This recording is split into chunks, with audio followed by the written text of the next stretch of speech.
pagtitiwala sa Panginoon. Ipinagdiriwang natin ngayon ang ika-6 na linggo sa karaniwang panahon. Isang pagpapala sa taong naglalagay ng kanyang pagtitiwala sa Panginoon. Ang mga pagbasa ngayon ay nagpapaalala sa atin na magtiwala sa kapangyarihan ng ipinako at muling nabuhay na Kristo para sa tunay na kapayapaan. Itinuro na Jeremias na ang mga nagtitiwala sa Panginoon ay pagpapalain, habang ang mga umaasa sa tao at tumalikod sa Diyos ay itatapon sa ilang. Tunay na maligaya ang taong nagtiwala sa Panginoon.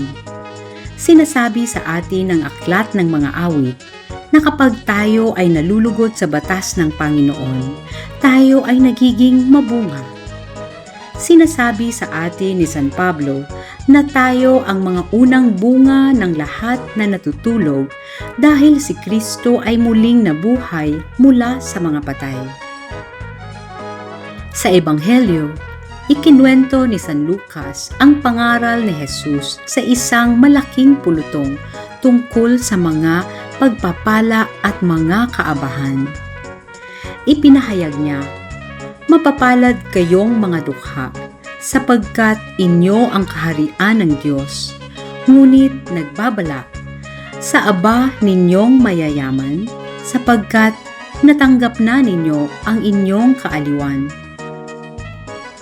Mensahe ni Santo Papa Francisco: manatili ng mahigpit upang magtiwala sa Diyos na nananatiling matulungin sa Kanyang presensya. Ang tunay na pagtitiwala ay nangangahulugan ng pagtanggap sa Kanyang mga plano ng walang kondisyon, kahit na ang Kanyang tulong ay dumating ng hindi inaasahan. Ang mga Beatitude ay humuhubog sa pagkakakilanlan ng mga disipulo ni Jesus na tumatahak sa landas ng kababaang loob at espiritual na kahirapan, ang daan patungo sa langit.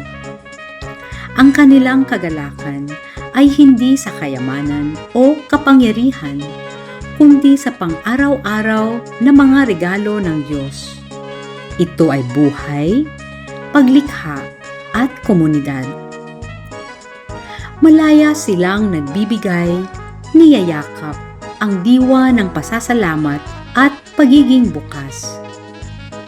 Ang tunay na kahirapan ay ang kababaang loob na patuloy na mag-aral at kinikilala na ang buhay mismo ay isang regalo na dapat tanggapin muli sa bawat araw.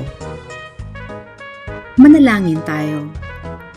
O Panginoon, buksan mo po ang aming isipan upang maunawaan ang mga kasulatan, upang maunawaan na Ikaw ay nasa aming buhay, upang matanggap at pahalagahan ang saya at kagandahan sa mga kilos mo sa aming buhay. Amen.